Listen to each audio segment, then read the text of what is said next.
Style icon Shruti Haasan చేతుల మీదుగా శుభప్రదం షాపింగ్ మాల్ జూలై 3 నల్గొండలలో గ్రాండ్ ఓపెనింగ్.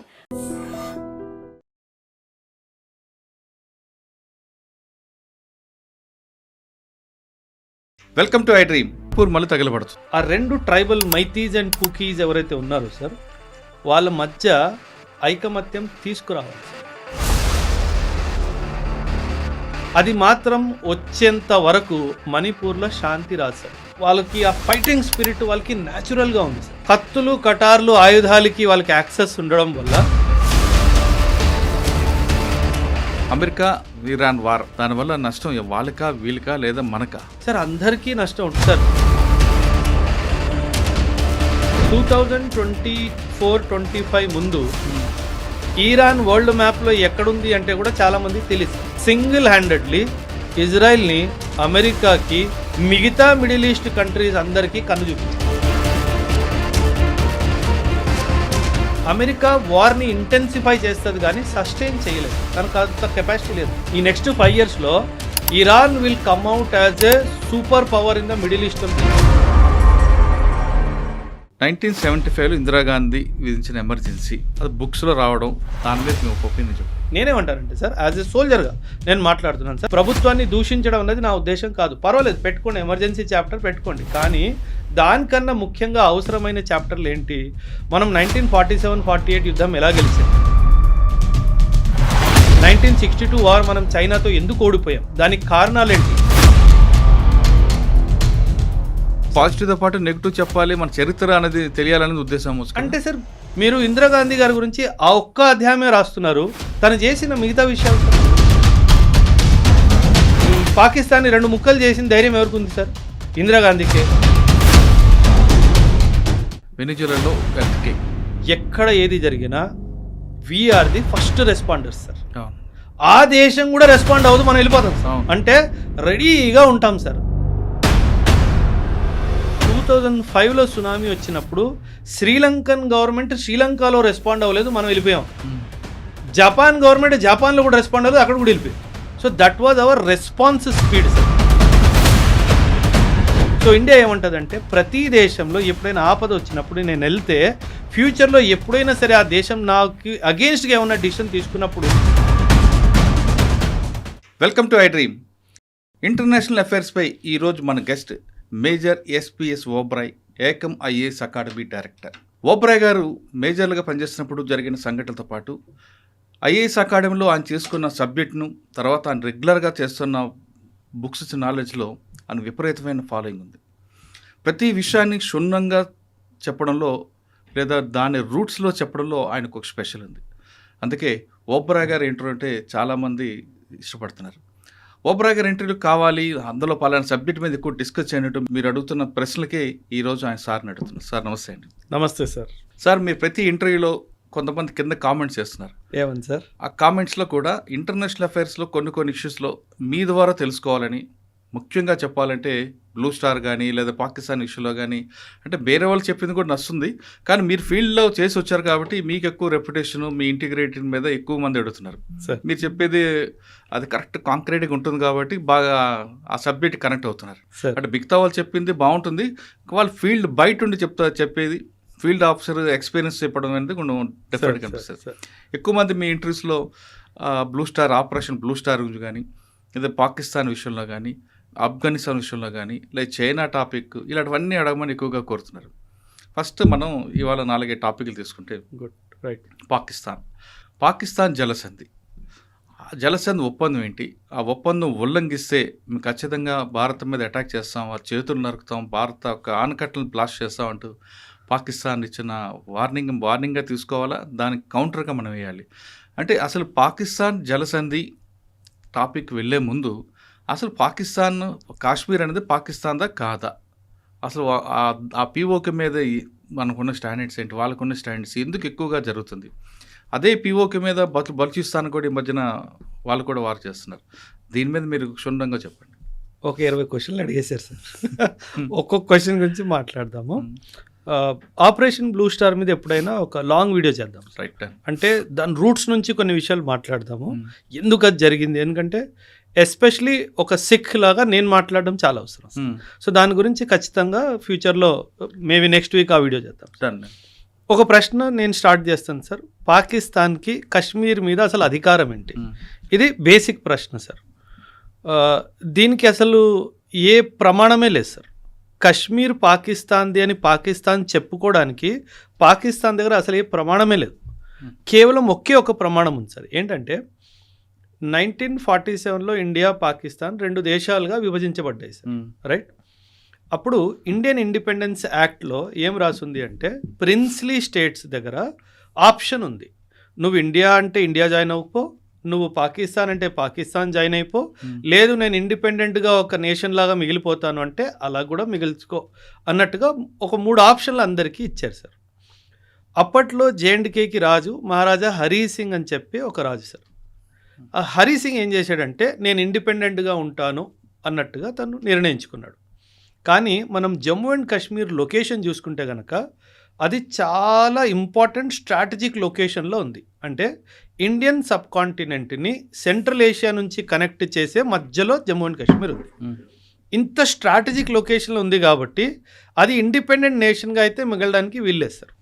పాకిస్తాన్ కూడా ఒక విషయం ఏమర్థమైందంటే ఈ కశ్మీర్ నా దగ్గరకు వస్తే మీరు మ్యాప్ చూడాలి sir. Afghanistan Pakistan India map చూసుకుంటే కశ్మీర్ పిఓకే మీద పాకిస్తాన్ కబ్జా లేదు అంటే పాకిస్తాన్కి కూడా సెంట్రల్ ఏషియాకి కనెక్షన్ లేదు సార్.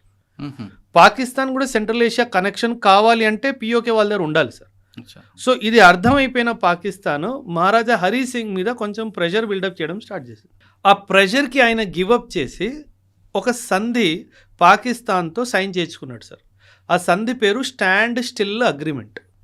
ఏమైందంటే సార్ 1947 నుంచి 1950 వరకు మనందరికీ తెలుసు 563 నుంచి 565 ప్రిన్స్లీ స్టేట్స్ని మనం మన దేశంలో ఇంటిగ్రేట్ చేసుకున్నాము. థ్యాంక్స్ టు సర్దార్ పటేల్ గారు sir. Grand salute to him. ఆయన ఉన్నారు కాబట్టి ఈరోజు మన భారతదేశం మ్యాప్ ఇలా ఉంది సార్. ఆయన ప్లేస్లో ఇంకెవరైనా ఉంటే ఇందులో సగం కూడా భారతదేశంలో మ్యాప్ ఉండేది కాదు sir. So grand salute to Sardar Patel sir, real son of India. Okay, ఇప్పుడు ఈ ప్రిన్స్లీ స్టేట్స్ ఇండియా కానీ పాకిస్తాన్కి జాయిన్ అవ్వాలి అంటే దానికి ఒక ప్రాసెస్ ఉండేది సార్. ఆ ప్రాసెస్లో కొన్ని రాజ్యాల్లో ఏం జరిగిందంటే ప్రిన్స్లీ స్టేట్స్లో వాళ్ళు డైరెక్ట్గా ఇన్స్ట్రుమెంట్ ఆఫ్ యాక్సెషన్ సైన్ చేసుకున్నారు. ఇన్స్ట్రుమెంట్ ఆఫ్ యాక్సెషన్ అంటే ఏంటంటే యాక్సెషన్ అనే పదానికి అర్థం ఏంటంటే నేను నా రాజ్యాన్ని నీ దేశంలో కలుపుకుంటున్నాను, ఇకపై నేను రాజు కాదు, నేను డెమోక్రసీకి నా రాజ్యాన్ని ఇచ్చేస్తున్నాను, నేను ఒక నార్మల్ సిటిజన్ లాగే బతుకుతాను అని ఒక ఒప్పందం. దీన్ని ఇన్స్ట్రుమెంట్ ఆఫ్ యాక్సెషన్ అంటారు. చాలా ప్రిన్స్లీ స్టేట్స్ డైరెక్ట్గా ఇన్స్ట్రుమెంట్ ఆఫ్ యాక్సెషన్కి సైన్ చేసేసుకున్నారు. అంటే ఏంటి, ఇండియాలో కానీ పాకిస్తాన్లో కానీ జాయిన్ అయిపోవాలని ఒప్పేసుకున్నారు. కానీ కొన్ని ప్రిన్స్లీ స్టేట్స్ మాత్రము 2 స్టెప్ ప్రాసెస్ని తీసుకున్నారు సార్. ఈ 2 స్టెప్ ప్రాసెస్ ఏంటంటే మొదటిగా స్టాండ్ స్టిల్ అగ్రిమెంట్ సైన్ చేసుకుందాం. అంటే ఏంటి, స్టేటస్ కో మెయింటెనెన్స్, స్టే అంటాం కదా మనం, కోర్టు నుంచి స్టే తెచ్చుకుంటాం కదా, దాన్ని స్టాండ్ స్టిల్ అగ్రిమెంట్ అంటారు. ఏమని, నువ్వు నా మీద దాడి చేయొద్దు, ఏం చేయొద్దు, నేను ఇంకా ఆలోచిస్తున్నాను నేను ఇద్దరు రావాలా వద్దా అన్న విషయం. ఓకే, ఈ మహారాజా హరీ సింగ్ కూడా ఏం చేశాడంటే స్టాండ్ స్టిల్ అగ్రిమెంట్ పాకిస్తాన్తో సైన్ చేసుకున్నాడు. ఇప్పుడు పాకిస్తాన్ వైపు కూడా ఆలోచన చూడండి సార్. ఒక ప్రిన్స్లీ స్టేట్ నాతో స్టాండ్ స్టిల్ అగ్రిమెంట్ సైన్ చేసుకున్నాడంటో అంటే అర్థం ఏంటి, రేపో మాపో ఇన్స్ట్రుమెంట్ ఆఫ్ యాక్సెషన్ కూడా సైన్ చేసుకుంటాడనే కదా సార్ అర్థము. సో పాకిస్తాన్కి ఏమనిపించిందంటే మనం స్టాండ్ స్టిల్ అగ్రిమెంట్ సైన్ చేయడంలో గెలిచిపోయాం కాబట్టి ఖచ్చితంగా ఇది మన దగ్గరికే రావాలి అని వాళ్ళకి క్లారిటీ వచ్చేసింది. కానీ వాళ్ళ ఆవేశంతో ఆగలేక ఏం చేశారు, జమ్మూ అండ్ కాశ్మీర్ మీద దాడి చేశారు సార్. ఓకే, సో ఆ దాడి చేసినప్పుడు మహారాజా హరీ సింగ్ ఏం చేశాడు, భయపడిపోయాడు. అమ్మో వీడు నా రాజ్యాన్ని ఆక్రమించేటట్టు ఉన్నాడని చెప్పేసి పరిగెట్టుకుంటూ ఇండియా దగ్గరకు వచ్చాడు. అప్పట్లో మనకు తెలుసుంటే మౌంట్ బ్యాటన్ గారు ఉన్నారు, మన ఇండియాలో ఇంకా వెళ్ళిపోలేదు. మౌంట్ బ్యాటన్ గారు ఏమన్నారంటే, నువ్వు స్టాండ్ స్టిల్ అగ్రిమెంట్ పాకిస్తాన్తో సైన్ చేసేసుకున్నావు కదా, నీకు ఎటువంటి సహాయం మేము అందించడానికి వీల్లేదు, ఎందుకంటే అది ఇప్పుడు మేము వస్తే నీ ఇంటర్నల్ అఫేర్స్లో మేము ఇంటర్ఫియర్ అయినట్టు ఉంటుంది. ఒక షరతు ఉంది, నువ్వు ఇన్స్ట్రుమెంట్ ఆఫ్ యాక్సెషన్ మాత్రం ఇండియాతో సైన్ చేసుకున్నావంటే ఖచ్చితంగా అప్పుడు మేము మీకు సాయానికి వస్తామని చెప్పారు. ఇప్పుడు ఒకవైపు పాకిస్తాన్ దాడి, ఇంకోవైపు మనల్ని ఒప్పుకోవట్లేదు రావడానికి ప్రొటెక్షన్కి. ఆ కండిషన్లో Maharaja Hari Singh signed the instrument of accession with India. Stand still agreement పాకిస్తాన్తో సైన్ చేశాడు, ఇన్స్ట్రుమెంట్ ఆఫ్ అక్సెషన్ మాత్రం మనతో సైన్ చేశాడు. సో దీనివల్ల ఏం జరిగిందంటే పాకిస్తాన్ ఏమనుకుంది, నాకు మోసం జరిగింది, నాకు రావాల్సిన ఒక రాజ్యము అక్రమంగా ఇండియాకి వెళ్ళిపోయింది, ఎందుకంటే అక్కడ రాజు తప్పుగా ప్రవర్తించాడు అనే ఉద్దేశం. సో ఈ బ్యాక్గ్రౌండ్లో ఈ యొక్క వార్ అన్నది స్టార్ట్ అయిపోయింది సార్. ఆల్రెడీ వాడు వాళ్ళ మీద దాడి చేస్తాడు సార్. ఇప్పుడు ఈరోజు పిఓకే, పాకిస్తాన్ దగ్గర ఉన్న పిఓకే ఈయన ఇన్స్ట్రుమెంట్ ఆఫ్ అక్సెషన్ సైన్ చేసే ముందు వరకు ఆల్రెడీ వాళ్ళు ఆక్రమించుకున్నది. ఒకవేళ స్టాండ్ స్టిల్ అగ్రిమెంట్ సైన్ చేయకుండా డైరెక్ట్గా మన దగ్గరకు వచ్చిన ఈరోజు పిఓకే అంతా మన దగ్గర ఉండేది. సో అక్కడ చాలా పెద్ద తప్పు మహారాజా హరి సింగ్ చేశాడు సార్. దానివల్లే ఇన్ఫ్యాక్ట్ ప్రాబ్లం వచ్చింది. కానీ ఇక్కడ ఇంకొక ప్రాబ్లం ఉంది సార్. నేను ఇందాక మాట్లాడుతూ స్టార్టింగ్లో సర్దార్ పటేల్ గారికి ఒక గ్రాండ్ సెల్యూట్ అని చెప్పాను సార్. ఆయన ఉన్నారు కాబట్టి ఈరోజు నార్త్ ఈస్ట్ ఇండియాలో ఉంది సార్. లేదంటే ఈరోజు మొత్తం నార్త్ ఈస్ట్ వేరే దేశాల్లాగా ఉండేది సార్. అలాంటిది మొత్తం ప్రిన్స్లీ స్టేట్స్ ఇంటిగ్రేషన్ బాధ్యత అంతా సర్దార్ పటేల్ గారు తీసుకున్నప్పుడు నెహ్రూ గారు ఒక తప్పు చేశారు సార్. తప్పు చేశారంటే ఒక నిర్ణయం తప్పైంది సార్. జమ్మూ అండ్ కాశ్మీర్ది నేను చూసుకుంటాను, నువ్వు ఇబ్బంది పడకు అని చెప్పారు సార్. అక్కడ జరిగింది అతిపెద్ద తప్పు సార్. ఎందుకంటే అక్కడ చాలా టైం డిలే అయిపోయింది సార్. టైం డిలే అయిపోవడం వల్ల ఇంకా వీళ్ళు ఏం చేయాలో అర్థం కాక పాకిస్తాన్ వాడు దాడి చేయడం జరిగింది. సో ఆ జేఎండ్కే ఇంటిగ్రేషన్ కూడా సర్దార్ పటేల్ గారి మీద వదిలేస్తే అసలు ఈ తలకాయ నొప్పి ఉండేది కాదు సార్. సో అక్కడ చాలా పెద్ద కీలకమైన నిర్ణయం సార్. ఇప్పుడు మహారాజా హరి సింగ్ కూడా మనసు మీరు అండర్స్టాండ్ చేసుకోవాలి సార్. ఇప్పుడు ఆయన ఒక హిందూ రాజు సార్. హరి సింగ్ పేరు హిందూ కదా సార్. కాకపోతే జేఎండ్కే పాపులేషన్ 1947 వచ్చేసరికి ముస్లిం పాపులేషన్ అయిపోయింది మ్యాక్సిమం, నాట్ కంప్లీట్గా బట్ మెజారిటీ వాళ్ళది. కానీ మనం పాస్ట్లోకి వెళ్ళిపోతే మెజారిటీ వాళ్ళది కాదు, ఆ తర్వాత జరిగింది, క్రమంలో జరిగింది అది ఒక 300-400 years. ఆ తర్వాత ఎప్పుడైనా మాట్లాడదాం ఖచ్చితంగా దాని గురించి కూడా. జేఎండ్కే అసలు ముస్లిం పాపులేషన్ ఎలాగైందో అది కూడా మనం కనుక్కోవాలి సార్. సో మహారాజా హరి సింగ్ ఏమనిపించింది, నేను హిందూ రాజుని కానీ నా పాపులేషన్ మాత్రం ముస్లిము, నేను పాకిస్తాన్కి వెళ్ళాను అనుకోండి ఖచ్చితంగా వీళ్ళు ఒకటైపోతారు, నన్ను పక్కకి జరిపేస్తారు అన్న క్లారిటీ ఉంది. ఇండియాలో వద్దాము అంటే ఇండియా ఏమో డెమోక్రటిక్ కంట్రీ, నేను ఈ కంట్రీలోకి వచ్చేస్తే నా రాజరికం పోతుంది కదా. సో ఆయన కూడా చాలా గేమ్స్ ఆడాడు. దానివల్ల చాలా డిలే అయిపోయింది సార్. ఈ డిలే వల్ల ఇంకా పాకిస్తాన్ అటువైపు రెస్ట్లెస్ ఫీల్ అయిపోయింది. ఇక్కడేమో జవహర్లాల్ నెహ్రూ గారేమో నేను చూసుకుంటానని చెప్పి సర్దార్ పటేల్ గారిని పక్కకు తప్పియడం జరిగింది. సో ఇలా తప్పులు కొన్ని జరగడం వల్ల ఇదొక సమస్య ఇప్పటికీ ఒక సమస్యలాగా మిగిలిపోయింది సార్. అంటే దీనికి సొల్యూషన్ ఉంటుందా? దీనికి ఐక్యరాజ్య సమితి 1948లో ఒక రెజల్యూషన్ పాస్ చేసింది సార్. ఆ రెజల్యూషన్ పేరు రెజల్యూషన్ నంబర్ 47, 47వ రెజల్యూషన్. ఇందులో ఒక 3 స్టెప్ సొల్యూషన్ ఇచ్చింది sir. UN security council 3 step solution ఇచ్చింది. ఏమన్నది సెక్యూరిటీ కౌన్సిల్, పాకిస్తాన్ ఏమన్నది, మీరు కాశ్మీర్లో ఎలక్షన్స్ పెట్టండి, అక్కడ ప్రజలు ఏం కోరుకుంటారో దాన్ని బట్టి మీరు డిసైడ్ చేసుకోండి అని అన్నారు. కానీ వీళ్ళు ఏం చేశారు, పాకిస్తాన్ వాళ్ళు చాలా మిలిటరీ అండ్ వాళ్ళ పారామిలిటరీ ఫోర్సెస్ని దింపేశారు. సో సెక్యూరిటీ కౌన్సిల్ ఏం తీర్పిచ్చిందంటే 3 steps, 3 step process. Election conduct చేస్తాం కానీ మొదటి షరతు పాకిస్తాన్ కంప్లీట్గా ట్రూప్స్ని విత్డ్రా చేసుకోవాలి, పారామిలిటరీ ట్రూప్స్ని కూడా విత్డ్రా చేసుకోవాలి. పాకిస్తాన్ కంప్లీట్గా విత్డ్రా చేసిన తర్వాత భారతదేశం వాళ్ళ ట్రూప్స్ని తగ్గించేయాలి, ట్రూప్స్ నంబర్స్ని సంఖ్యని తగ్గించాలి. మొత్తం పూర్తిగా మనకు అనలేదు, పూర్తిగా వాళ్ళని అన్నారు, తగ్గించమని మనల్ని అన్నారు. ఎందుకంటే సరే ఇన్స్ట్రుమెంట్ ఆఫ్ అక్సెషన్ మన దగ్గర ఉంది, అందుకే మనల్ని తగ్గించమన్నారు, వాళ్ళని పూర్తిగా తీసేయమని చెప్పాడు. ఈ 2 జరిగిన సందర్భంలో 3వ స్టెప్ అక్కడ ఎలక్షన్ కండక్ట్ చేయండి అని చెప్పారు. సో ఇప్పుడు ఈ మొదటిదే జరగలేదు, 2వది ఎలా జరుగుతుంది, 3వది ఎలా జరుగుతుంది, ఆ ఎలక్షన్ ఎప్పటికీ అవ్వలేదు సార్. కానీ దీనికి సందర్భంలో ఇంకో విషయం జరిగింది సార్. జేఎండ్కేకి మనం స్పెషల్ స్టేటస్ ఇచ్చాం సార్. స్పెషల్ స్టేటస్ ఆర్టికల్ 370 370లో మనం ఇచ్చాం సార్, స్పెషల్ స్టేటస్ ఇచ్చాము. ఆ స్పెషల్ స్టేటస్ వల్ల వాళ్ళకి కూడా ఒక రాజ్యాంగం ఉంది. జేఎండ్కే has its own constitution sir. వాళ్ళకి వాళ్ళ రాజ్యాంగం ఉంది, వాళ్ళకి వాళ్ళ జెండా కూడా వేరేగా ఉంది. సో ఏం జరిగిందంటే వాళ్ళ రాజ్యాంగానికి కాన్స్టిట్యూయెంట్ అసెంబ్లీ అంటే ఒక కమిటీని ఏర్పాటు చేసి వాళ్ళు కూర్చొని రాజ్యాంగాన్ని రాస్తారు సార్. ఈ కమిటీని ఎవరు ఉండాలి అన్నది వాళ్ళు ఓటింగ్కి వెళ్ళారు. అంటే వాళ్ళ రాజ్యాంగం రాసుకునే కమిటీ కాన్స్టిట్యూయెంట్ అసెంబ్లీ ఓటింగ్ ద్వారా నిర్ధారించబడింది సార్. నేను ఎందుకు ఇది చాలా అంత స్పష్టంగా చెప్తున్నానంటే 1956లో వీళ్ళ కాన్స్టిట్యూషన్ని వీళ్ళు అమలు పరుచుకున్నారు. అడాప్షన్ అయింది, అమల్లోకి 1957లో వచ్చింది. 1956లో జమ్మూ అండ్ కాశ్మీర్ కాన్స్టిట్యూషన్లో 3వ సెక్షన్లో వీళ్ళు ఏం రాశారంటే Jammu and Kashmir is and will be an integral part of India అని రాసుకున్నారు. అంటే ఐక్యరాజ్య సమితి ఎలక్షన్ గురించి మాట్లాడింది, దేనికి, ప్రజలకు ఏం కావాలి అని. కానీ తర్వాత కూడా ఎలక్షన్ జరిగింది కాన్స్టిట్యూయెంట్ అసెంబ్లీ నిర్ధారించడంలో. ఆ కాన్స్టిట్యూయెంట్ అసెంబ్లీలో రిప్రజెంటేటివ్స్ ఎవరైతే ఎన్నికై వచ్చారో వాళ్ళే నిర్ణయం తీసుకున్నారు J&K is part of India అని. అయిపోయింది కదా సార్ తీర్పు. So that is what India said. ఎప్పుడైతే వాళ్ళ కాన్స్టిట్యూయెంట్ అసెంబ్లీ మేము ఇండియాలోనే భాగం అని చెప్పి నిర్ణయించుకున్నారో, ఆ తర్వాత UN సెక్యూరిటీ కౌన్సిల్ అసలు మాకు సంబంధం లేదు, బికాజ్ యూ సెడ్ ఇది. అదే కాదు సార్, 1952లో అప్పట్లో Sheikh Abdullah prime minister of J&K, వాళ్ళకి ప్రైమ్ మినిస్టర్ ఉండేవాళ్ళు చూడండి.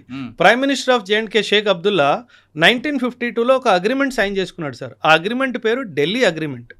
ఆ ఢిల్లీ అగ్రిమెంట్లో కూడా సిటిజన్షిప్ సంబంధించి ఒక క్లాజ్ ఉంది.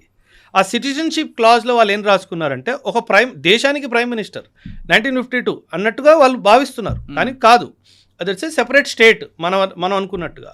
అందులో సిటిజన్షిప్ సంబంధించి ఆ అంశంలో ఏం రాసుకున్నారంటే, ఆ citizen of J&K is a citizen of India. అయిపోయింది కదా సార్. ఒకవైపు మీ రాజ్యాంగం ఏం చెప్తుంది, మీరు మాలో భాగం అని చెప్పి, ఒకవైపు మీ అగ్రిమెంట్, మీ ప్రైమ్ మినిస్టర్ సైన్ చేసిన అగ్రిమెంటే చెప్తుంది మీ పౌరులు మా దేశం యొక్క పౌరులు అని చెప్పేసి. ఇంకా చాప్టర్ క్లోజ్ అయిపోయింది కదా సార్.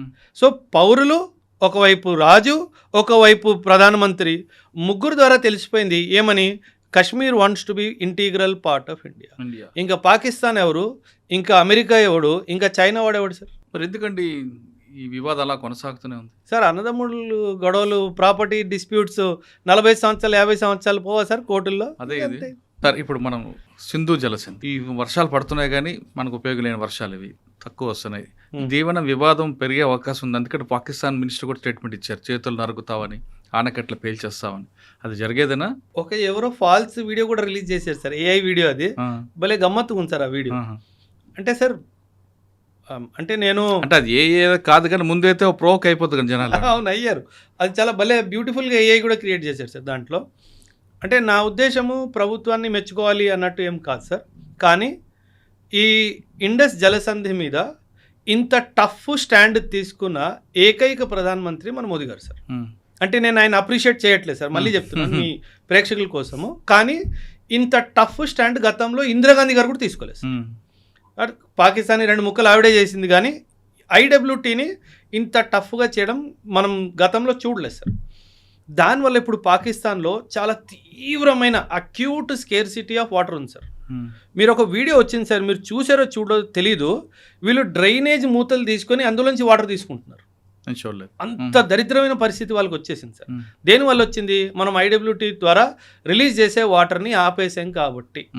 ఇండియా చాలా స్పష్టంగా చెప్పింది సార్, నువ్వు ఈ టెర్రరిజం ఆపేసేయి, నేను నీకు వాటర్ ఇచ్చేస్తా, సింపుల్. దీన్ని జియో పాలిటిక్స్లో ఒక పదం ఉంది సార్, దీన్ని క్రిటికల్ రిసోర్స్ చోక్ హోల్డ్ అంటారు. అంటే మనము WWF మీరు చూస్తే కనుక పీక పట్టేసుకుంటారు కదా, దాన్ని చోక్ హోల్డ్ అంటారు.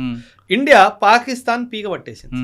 సో వాళ్ళకు ఒక చాలా స్పష్టంగా ఒక సందేశం ఏమి ఇచ్చిందంటే, నీకు నీళ్లు కావాలి అంటే నువ్వు ఈ టెర్రరిజం బిజినెస్ ఆప్.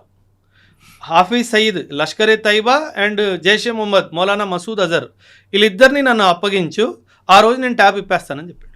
ఆ రోజు వరకు ట్యాబ్ ఇప్పే ప్రసక్తే లేదు. పాకిస్తాన్లో ఎంత స్కేర్సిటీ ఉంటుంటే సార్, మీరు అన్నట్టుగా పార్లమెంట్లో ఒక మినిస్టర్ మాట్లాడుతూ, నేను మన దేశానికి ఒక మినిస్టర్ని, నేను నా పూర్తి ఇన్ఫ్లుయెన్స్ వాడి కూడా నా కాలనీకి, నా ఇంటికి ఒక వాటర్ ట్యాంకర్ తెప్పించుకోలేకపోయినా అన్నాడు. అవును, అంటే విన్నారు కదా మీరు. అంటే మనం చూడండి ఎంత స్ట్రాంగ్గా వాటర్ని ఒక వెపన్లా మార్చేసాం సార్. కనీసం ఇప్పుడైనా వాడికి బుద్ధి రావాలి కదా సార్. ఇప్పుడేమంటాడు, ఒరే మేము ఇచ్చేస్తామని చెప్పినా సరే ఒక అర్థం ఉంది కదా, ఇమీడియట్గా ప్రజలకి ప్రాబ్లం అవుతుంది. అక్కడ బాధ్యత లేని ప్రభుత్వము, బాధ్యత లేని నేతలు సార్ అక్కడ. సో వాళ్ళేంటి, మేము ఇండియాలో డ్యామ్ని బాంబు పెట్టి పేల్చేస్తాం అన్నాడు. వాళ్ళ దగ్గర ఉన్న బాంబు ఇక్కడ దాకా వచ్చే కెపాసిటీ ఏ బాంబుకు ఉంది సార్? ఒక విషయం. రెండో విషయము, వాళ్ళ ఆపరేషన్ సింధూర్లో ఎన్నో బాంబులు వేయడానికి ప్రయత్నించారు. ఒక యుద్ధం జరుగుతున్న వాతావరణంలో ఎన్నో బాంబులు వేయడానికి ప్రయత్నించారు. ఒక్క బాంబు కూడా వాళ్ళు పంపించింది మనం భూమి కూడా దాగల. అలాంటి పాకిస్తాన్ ఏ డ్యామ్ని పగలగొడుతుంది, ఆ డ్యామ్ని పగలగొడితే ఆ నీళ్ళు ఎటు వెళ్తే అసలు జ్ఞానమే లేదు సార్. సార్ ఇప్పుడు ఇక్కడ 2 ప్రశ్నలు అంటే, దేశ ప్రజలందరూ నీళ్ళ కోసం విలవిలాడిపోతున్నప్పుడు ఆ ప్రాబ్లం ఎలా సాల్వ్ చేయాలని చూడాలి తప్ప, పక్కింట్లో వెళ్ళి వాడింట్లో దొంగతనం చేస్తాను, వాడు తాగుతూ నీళ్ళు కుండని బ్రేక్ చేస్తానని చెప్పడం అనేది ప్రభుత్వం యొక్క పెద్ద తప్పు. అవును సార్. దాన్ని ఎలా చూడాలి ఒకటి. నెక్స్ట్ ప్రజలు ఎంతకాలం ఉంటారండి ఇలాగా? వాళ్ళు తిరుగుబాటు రావాలి కదా. తిరుగుబాటు అంటే సార్ పాకిస్తాన్లో ఏంటంటే సార్ మీరు పాకిస్తాన్ వ్యవస్థని కూడా అర్థం అంటే చేసుకోవాలి. మంచినీటికి కూడా కటకలాడిపోయినప్పుడు ఇంక ప్రజలు ఎందుకండి అక్కడ అంత బాధలు ఎందుకు మూర్ఖులు కదా సార్. పాకిస్తాన్లో ఏంటంటే సార్ అరే ఇండియాకి ఊపర్ హమ్ అటాక్ కరెంగే అంటే వాడికి ఫుడ్ ఇవ్వకపోయినా పర్వాలేదు. ఓ అంటే ఒక ఫాల్స్ హాల్యూసినేషన్ అంటాం కదా సార్, అవును. అందులో ఉండిపోతున్నారు సార్ వాళ్ళ వాళ్ళు. యాటిట్యూడ్ అది. అంతే వాళ్ళు ఇంకా సార్ అవన్నీ ఇంకా నాకు ఎలా చెప్పాలో అర్థం కావట్లేదు సార్. అంటే బుర్ర లేని మనుషులు సార్ అంతే. అసలు ఇండియాని వాళ్ళకి తిడితే చాలు, అంతే నువ్వు తిండి లేకపోతే పెట్టపని పర్వాలేదు. పర్వాలేదు. ఇండియాతో కయం ఉందా? ఉంది, చాలా గుడ్, నేను హ్యాపీ. ఫుడ్ లేదు, బెడ్ లేదు, వాటర్ లేదు, గ్యాస్ లేదు, ఎలక్ట్రిసిటీ లేదు, కుకింగ్ ఆయిల్ లేదు, ఏమీ లేదు, ఏం అవసరం లేదు. పర్వాలా ఇలాగే. అంటే వాళ్ళు మనము వరదలు వచ్చినప్పుడు పులిహోర ప్యాకెట్లు పంచుతాం కదా సార్, ఆ పులిహోర ప్యాకెట్ల వెనకాల పరిగెట్టుకుంటూ వాళ్ళు టైం గడిపేస్తున్నారు సార్. అంటే నా దేశము నాకేమిచ్చింది అని ప్రశ్నించాలి అన్న ఒక ఆలోచన కూడా వాళ్ళకి రావట్లేదు. అంటే వాళ్ళు ఎంత మూర్ఖుల్లా మారిపోయారు.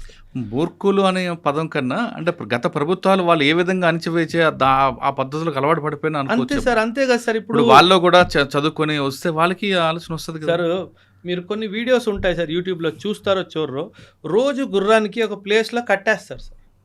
ఇంకో రోజు యజమాని ఏం చేస్తాడంటే కట్టినట్టు నటించేసి వెళ్ళిపోతాడు. కట్టలేదు, వాస్తవానికి కట్టలేదు, నటించి వెళ్ళిపోయాడు. ఆ గుర్రం రోజంతా అక్కడే నిల్చొని ఉంది. ఏమనుకొని నన్ను కట్టేసి వెళ్ళాడు కదా అని. ఆ గుర్రానికి పాకిస్తాన్ ప్రజలకి ఏ తేడా లేదు. ఇప్పుడు మన దేశంలో చిన్న తప్పు జరిగినా మోదీ గారిని ప్రశ్నిస్తారు. ప్రశ్నించే హక్కు మనకి మన రాజ్యాంగం ఇచ్చింది. అది మోదీ గారు అయినా, సీఎం అయినా, పిఎం అయినా, డిఎం అయినా ఎవరైనా ప్రతి ఒక్కరిని ప్రశ్నించే హక్కు మనకి రాజ్యాంగం ఇచ్చింది. అక్కడ కూడా ఇచ్చింది, కానీ ఆ హక్కు ఉంది అని చెప్పి వాళ్ళకి ఎవరు తెలియజేయట్లేదు ఎవరు వాళ్ళకి. సో అందుకే వాళ్ళు ప్రజల్లో అవగాహన కల్పించే బాధ్యత ప్రభుత్వం తీసుకోలేదు. లేదు. అంటే వాళ్ళు ఎడ్యుకేట్ అయితే వీళ్ళు ప్రభుత్వం తిరగబడతారని. అందుకే అక్కడ ఎడ్యుకేషన్కి అంత వెయిట్ లేదు సార్. వాళ్ళు ఏంటంటే మూర్ఖుల్లా పుట్టారు సార్. సార్ ఒక సింపుల్ స్పిరిచువల్ మాట సార్, ఆ దేశానికి పునాది ఒక అబద్ధం సార్.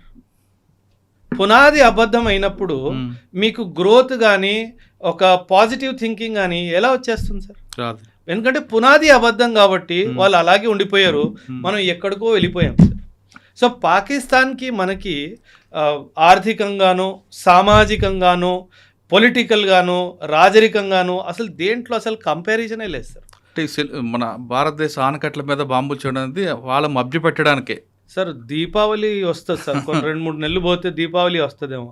అందులో ఒక మిర్చి పటాకా అని ఉంటుంది. అవును, 5 రూపాయల ప్యాకెట్ వచ్చేది నేను చిన్నప్పుడు ఉన్నప్పుడు. ఇప్పుడు ఎంతకు వస్తుందో నాకు ఐడియా లేదు. వాళ్ళ దగ్గర మిర్చి పటాకాలు కూడా సరివేనీ లేవు సార్, అన్ని చైనా తుపాస్ పటాకాలు.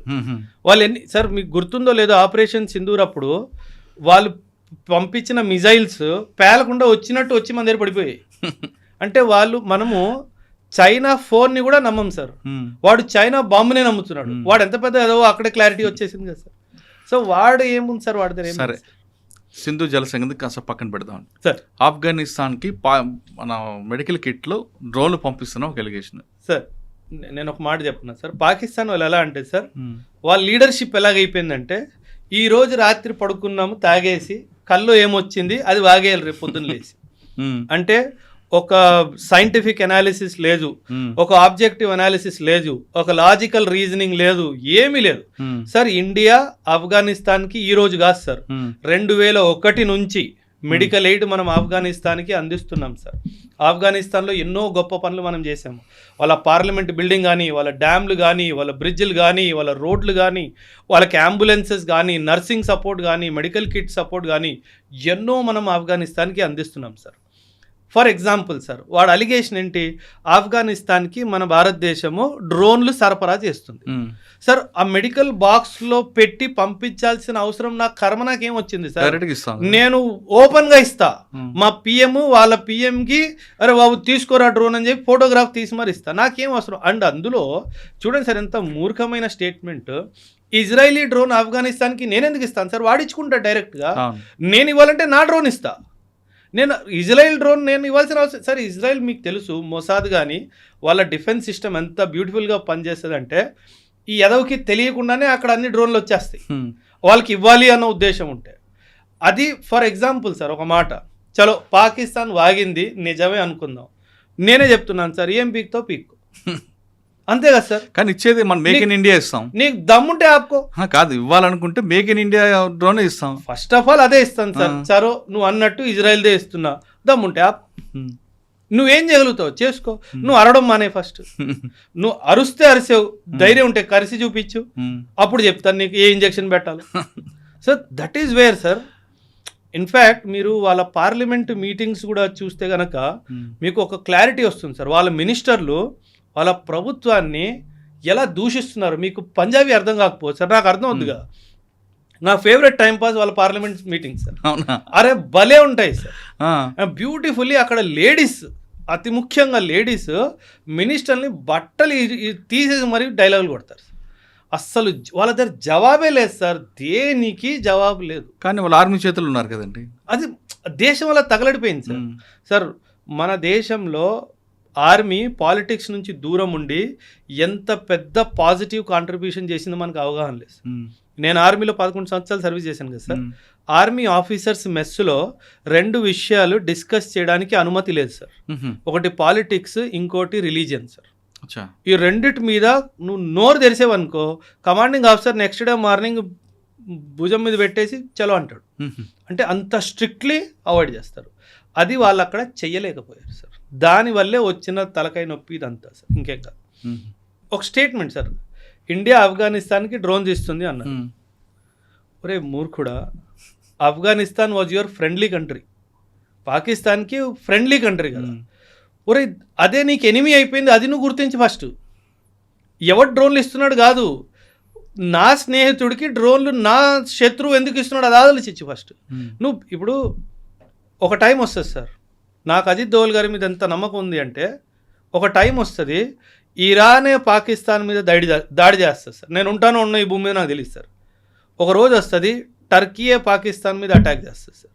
ఒక రోజు వస్తుంది సౌదీ అరేబియాయే పాకిస్తాన్ మీద అటాక్ చేస్తుంది. ఇది జరిగి తీరుతుంది sir. It's only matter of time. జరగాలని కోరుకుందామండి. కానీ అజిత్ దోవల్ గారికి మాట్లాడారు. అవును సార్. మన దగ్గరకు వచ్చేసరికి గతంలో మణిపూర్ టాపిక్ తీసుకుందాం. అవును సార్. దోవల్ గారు ఉన్నారు కాబట్టి అది ఇంటర్నల్గా జరుగుతుంది అని అన్నా, మనం మాట్లాడారు మీరే.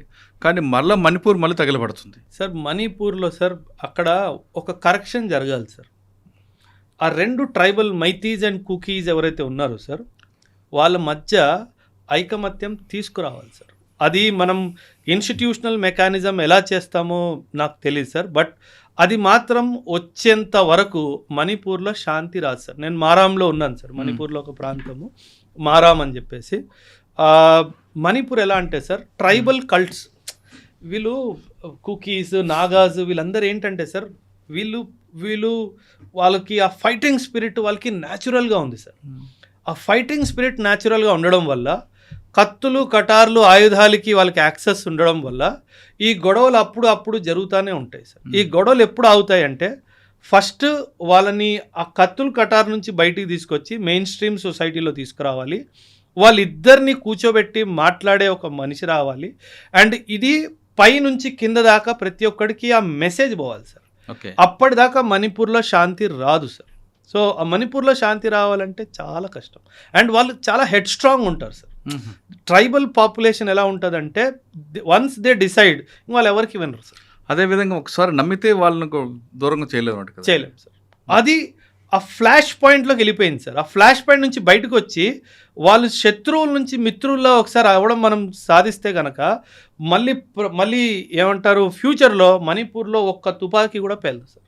కానీ అది బ్రేక్ అయ్యి అది రావాలి సార్. అప్పటి వరకు మనం ఏం చేయాలి. సరే, మనం ఇంటర్నేషనల్ వెళ్దామండి ఒకసారి. అమెరికా ట్రంప్ ఇరాన్ వార్ మీరే అన్నారు గతంలో, ఇది కేవలం 1 వీక్ అని. అది ఫీజ్ ఫైర్ ఇప్పుడు మళ్ళీ రిపీట్ అవుతుంది. దానివల్ల నష్టం వాళ్ళకా వీళ్ళకా లేదా మనకా? సార్ అందరికీ నష్టం ఉంటుంది సార్. అమెరికాకి నష్టం ఉంది సార్, ఇరాన్కి నష్టం ఉంది. కానీ ఒక్క విషయం సార్ నేను ఇక్కడ చెప్పాలనుకుంటున్నాను, నేను ఇరాన్ని సపోర్ట్ చేయట్లేదు సార్. వ్యక్తిగతంగా నేను ఇరాన్ని సపోర్ట్ చేయను. కానీ ఒక మిలిటరీ స్ట్రాటజిస్ట్ లాగా మాట్లాడడానికి ప్రయత్నిస్తున్నాను సార్. 2024-25 ముందు ఇరాన్ వరల్డ్ మ్యాప్లో ఎక్కడుంది అంటే కూడా చాలామంది తెలియదు సార్. నమ్ముతారు కదా? అంటే మిడిల్ ఈస్ట్లో ఎక్కడో ఉంటుంది, అంతేగాని ఆ స్ట్రైట్ ఆఫ్ హోర్ముజ్ కానీ, ఈ ఇరాన్ కానీ, కువైత్, బహ్రెయిన్ కానీ ఎవరికి తెలియదు సార్ ఎక్కడ ఉంటుందో. కానీ ఒక దేశము అమెరికా శాంక్షన్స్లో గత 3 దశాబ్దాలుగా ఉంది సార్. ఆ దేశం అమెరికన్ శాంక్షన్స్లో ఉంది. అంటే ఏంటి, ఓపెన్గా వీళ్ళు వరల్డ్లో ట్రేడ్ చేయలేరు. వాళ్ళతో ట్రేడ్ చేసేది దేశాలు కొన్నే, మనము రష్యా కానీ చైనా కానీ ఇతర దేశాలు మిడిల్ ఈస్ట్ కంట్రీస్ మాత్రమే. అలాంటి దేశము 30 సంవత్సరాలుగా శాంక్షన్స్లో ఉంటున్న దేశము సింగిల్ హ్యాండెడ్లీ ఇజ్రాయెల్ని అమెరికాకి మిగతా మిడిల్ ఈస్ట్ కంట్రీస్ అందరికీ కన్ను చూపించింది. వీళ్ళందరూ కలిసి ఒక్కసారైనా వాడిని అరే బాబు నిన్ను ఓడిచ్చేసాము అని చెప్పి ఆ స్టేజ్ దాకా తీసుకెళ్లారా? లేదు. లీడర్షిప్ని ఎలిమినేట్ చేశారు. టాప్ లీడర్షిప్ని ఆయతుల్లా ఖొమైనీని ఫస్ట్ డే February 28 రోజు ఎప్పుడో దాడి జరిగింది, ఆ రోజు లేపేశారు. ఓకే, బాగానే ఉంది. ఆ తర్వాత ఏంటి? Nothing happened. ఎందుకంటే అమెరికా వార్ని ఇంటెన్సిఫై చేస్తుంది కానీ సస్టైన్ చేయలేదు. తనకు అంత కెపాసిటీ లేదు, సస్టైనెన్స్ కెపాసిటీ లేదు. మనము డీఎస్కలేట్ చేస్తూ సస్టైన్ చేయడానికి ప్రయత్నిస్తాం. అది మన war strategy sir. America war డాక్ట్రిన్లోనే చాలా పెద్ద తప్పు ఉంది సార్. సో ఆ తప్పు ఉన్నంత వరకు దేశంలో ఇలా డిస్టర్బెన్స్ కంటిన్యూగానే ఉంటుంది. ఇరాన్ సార్ ఇప్పుడు మీరు ఇప్పుడు చూస్తున్నారు సార్, నేను నెక్స్ట్ 5 years చూస్తున్నాను. ఈ నెక్స్ట్ 5 yearsలో Iran will come out as a super power in the middle eastern region. ఇప్పుడు మీరు చూస్తున్న దాడులు చాలా జీరో. రానున్న టైంలో సౌదీని కానీ కువైత్ని కానీ యుఏఈని కానీ ఇరాక్ని కానీ ఇరాన్ వదిలే ప్రసక్తే లేదు సార్.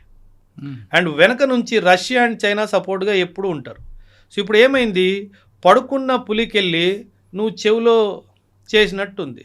ఇప్పుడు పులి లేచింది, ఇంక దానికి పోరాడాలి అనిపించే ఏమంటారు దాన్ని వేటకెళ్ళాలి అని అనిపిస్తుంది, దాన్ని ఆపడానికి వీల్లేదు. పడుకున్న పులిని నువ్వు లేపావు సార్. చూడండి సార్, ఒక not even advanced country Iran ఎక్కడుంది సార్ కంపేర్ టు అమెరికా? ఎక్కడా లేదు. Intelligence Israel best, defence forces best, missile systems best, drone systems best, air crafts best, అన్నీ బెస్ట్గా ఉన్నా ఏం చేస్తున్నారు? ఏం చేయలేకపోతున్నారు సార్. కువైత్ మీద ఎన్ని దాడులు జరిగాయి సార్? కువైత్ ఒక్క రిప్లైని ఇవ్వగలిగిందా సార్? యుఏఈ మీద ఎన్ని దాడులు చేసింది సార్ ఇరాన్? ఒక్క రిప్లైని ఇచ్చిందా సార్? ఏం లేదు. అమెరికా ఉద్దేశం ఏంటంటే మిడిల్ ఈస్ట్లో అన్రెస్ట్ క్రియేట్ చేయాలి సార్. ఈ అన్రెస్ట్ ఇప్పుడు సార్ సింపుల్ సార్, నేను ఈరోజు రాత్రి మీ ఇంటి మీద దాడి చేస్తాను అని చెప్పి మీకు వాట్సాప్ మెసేజ్ పెట్టాను. మీరేం చేస్తారు? కాపలాకి మనుషులు పెట్టుకుంటారా? పెట్టుకోరా? వెళ్ళి పోలీస్ స్టేషన్ కంప్లైంట్ ఇస్తారా? ఇవ్వరా? కాపలాకి మనుషులు పెట్టుకుంటారు, వాళ్ళకి ఆయుధాలు కూడా ఇస్తారు. ఆ ఆయుధాలు ఎక్కడి నుంచి అయినా కొనుక్కోవాలి కదా మీరు. ఈ మిడిల్ ఈస్ట్ దేశాలన్నీ అమెరికా ఉండి కాపలాగా ఉండమని చెప్పి ఆయుధాలు వాడి దగ్గర కొనుక్కుంటున్నారు. మిమ్మల్ని ఆయుధాలు కొనుక్కునేటట్టు చేసింది ఎవరు? నేను అమెరికా. సో అమెరికా ఏం చేస్తుందంటే మిడిల్ ఈస్ట్లో డిస్టర్బెన్స్ క్రియేట్ చేయాలి, ఆ డిస్టర్బెన్స్కి దేశాలు భయపడాలి, ఆ భయంతో నా దగ్గర ఆయుధాలు కొనుక్కోవాలి, వాళ్ళ దేశంలో మిలిటరీ బేస్ ఎస్టాబ్లిష్ చేయడానికి నాకు భూమి ఇవ్వాలి. వాడికి కావాల్సింది అదే, వాడు క్రియేట్ చేసుకున్నాడు. మనమేమో ఇరాన్ న్యూక్లియర్ అన్నాం.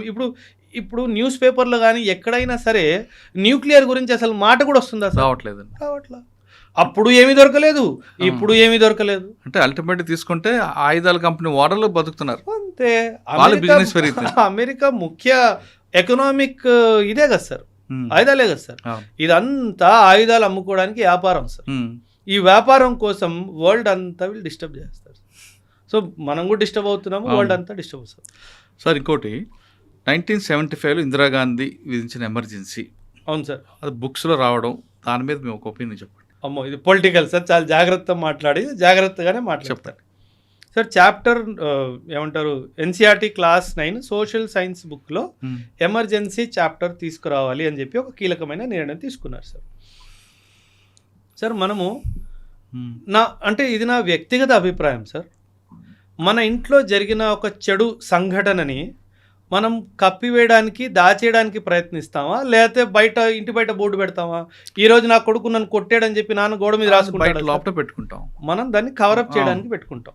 నేనేమంటానంటే ఎమర్జెన్సీ గురించి మన పిల్లలకి, రానున్న జనరేషన్కి చెప్పాలి, తప్పేం లేదా, చెప్పాలి, ఖచ్చితంగా చెప్పాలి. ఎందుకంటే అది మన లోకతంత్రంలో ఒక చీకటి అధ్యాయం సార్, కాదనట్లేదు. 75 to 77 అదొక చీకటి అధ్యాయం. దాని గురించి అంత విశ్లేషణగా టెక్స్ట్ బుక్లో రాసి పిల్లలకి చెప్పి దాని ఒక చాప్టర్ క్రియేట్ చేసి ఇండియాలో డెమోక్రసీ ఒకప్పట్లో లేదు ఇవన్నీ ఎందుకు చెప్పుకోవాలి సార్?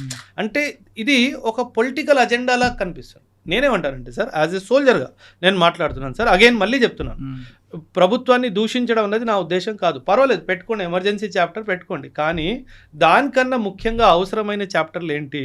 మనం 1947-48 యుద్ధం ఎలా గెలిచాము, సైనికులు ఎలా పోరాడారు, పాకిస్తాన్ ఏం చేసింది, 1962 వార్ మనం చైనాతో ఎందుకు ఓడిపోయాం, దానికి కారణాలేంటి, దానికి ఎవరు కారకులు, ఇది 1971లో ఎలా ఇందిరాగాంధీ గారు పాకిస్తాన్ని 2 ముక్కలు చేశారు, 1968లో ఐబీ నుంచి రాని తను ఎలా స్థాపించింది, రా ఎన్ని గొప్ప కార్యాలు, ఎన్ని గొప్ప ఆపరేషన్స్కి మన విజయాలు చెప్పమంటారు. పాజిటివ్గా చెప్పండి సార్. పిల్లలకి నెగటివ్ ఎందుకు చెప్పాలి అంటాను నేను.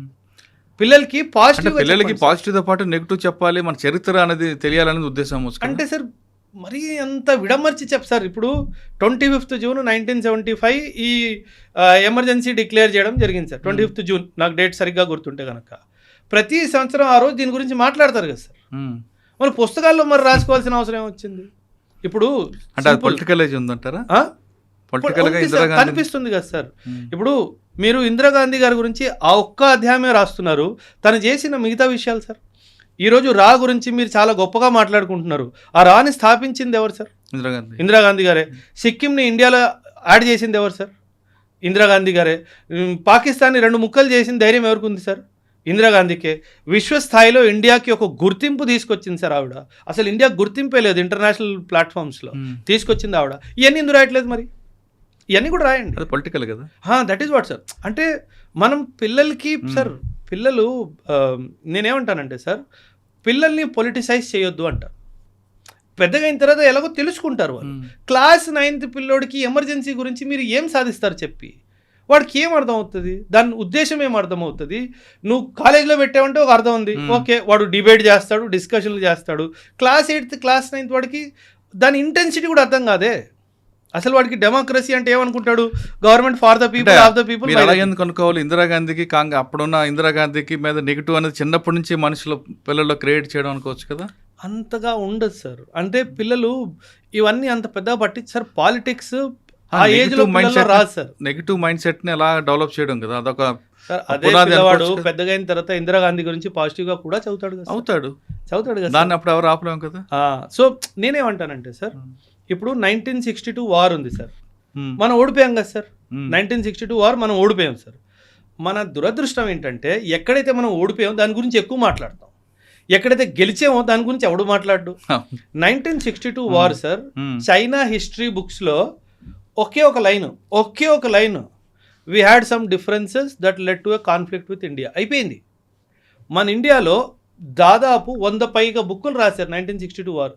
మనం ఎందుకు ఓడిపోయాం, ఎలా ఓడిపోయాం అంటే మనకు ఒక అలవాటు అయిపోయింది. ఏంటంటే ఏమంటారు కదా, మన కంపును మనం తీసుకొచ్చి పైకి తీసుకొని వచ్చి లోకాన్ని చూపించుకోవాల్సిన మనకు అది అలవాటు అయిపోయింది.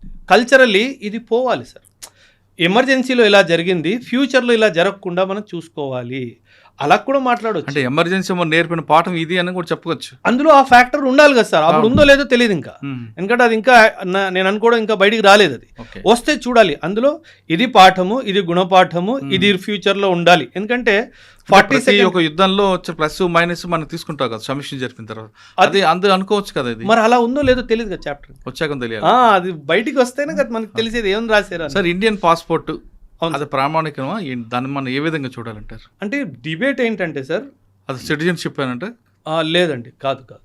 Indian passport is not a proof of citizenship sir.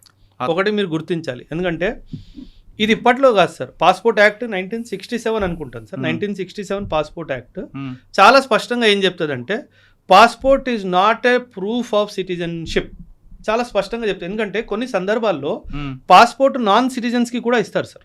కొన్ని సందర్భాల్లో డిప్లొమాట్స్ గా పంపించినప్పుడు, అట్లా ఎవరైనా వచ్చినప్పుడు ఇండియన్ పాస్పోర్ట్స్ ఇవ్వడం అవన్నీ కూడా జరుగుతాయి. సో ఆ డైమెన్షన్ లో కొన్ని వర్గాలకి నాన్ సిటిజన్స్ కి కూడా పాస్పోర్ట్స్ ఇవ్వడం జరుగుతుంది. సో అందుకే passport is not a proof of citizenship. In fact మీరు షాక్ అవుతారు, your voter ID card is also not a proof of citizenship. అవునా? కాదు. Your voter ID card is not a proof of citizenship. Aadhaar card ఒకటేనా? Aadhaar card కూడా కాదు proof of citizenship. మరి కాదు, ఏది కాదు. ప్రూఫ్ ఆఫ్ సిటిజన్షిప్ ఒకటే sir, NRC, national register of citizens. 1951 ఒక్కసారే దాన్ని అప్డేట్ చేశారు 51 సెన్సస్ తర్వాత. ఆ తర్వాత అది అప్డేట్ అవ్వలేదు. మీ ఆధార్ కార్డు మీ ప్రూఫ్ ఆఫ్ సిటిజన్షిప్ కాదు, మీ ఓటర్ ఐడి కార్డు కూడా మీ ప్రూఫ్ ఆఫ్ సిటిజన్షిప్ హోల్లీ కాదు. సుప్రీంకోర్టు ఎన్నో కేసెస్లో దీని గురించి కూడా మాట్లాడింది. అండ్ అదేవిధంగా passport is also not a proof of సిటిజన్షిప్. ఓటర్ కార్డు ఆధార్ కార్డు మీద ప్రూఫ్స్ చాలా ఉంటాయి కదండి. ఉంటాయి, అది only identity. Aadhaar card identity proof. నువ్వు ఓటర్ ఐడెంటిటీ కార్డ్ ఏంటి, ఎలక్టోరల్ లిస్ట్లో నీ పేరు ఉంది అంతే. ఇప్పుడు ఎందుకు అది ఫుల్లీ సిటిజన్షిప్ సర్టిఫికేట్ కాదంటున్నానంటే, నువ్వు అక్రమంగా కూడా నీ పేరు రాయించుకున్నావేమో. అలాంటప్పుడు అది రేపు తేలిపోతే నీకు సిటిజన్షిప్ ఉండదు కదా. మరి సిటిజన్షిప్ ఏంటి? ఇది చాలా మంచి ప్రశ్న sir. Who is a citizen? మనం రాజ్యాంగం చూసుకుంటే part 2 of the constitution article 5 to article 11 వరకు తన సిటిజన్షిప్ గురించి మాట్లాడుతుంది. సిటిజన్షిప్ అంటే ఏంటి? మన దేశంలో 1950లో మనం రాజ్యాంగాన్ని అడాప్ట్ చేసుకున్నాం, 26 జనవరి 1950.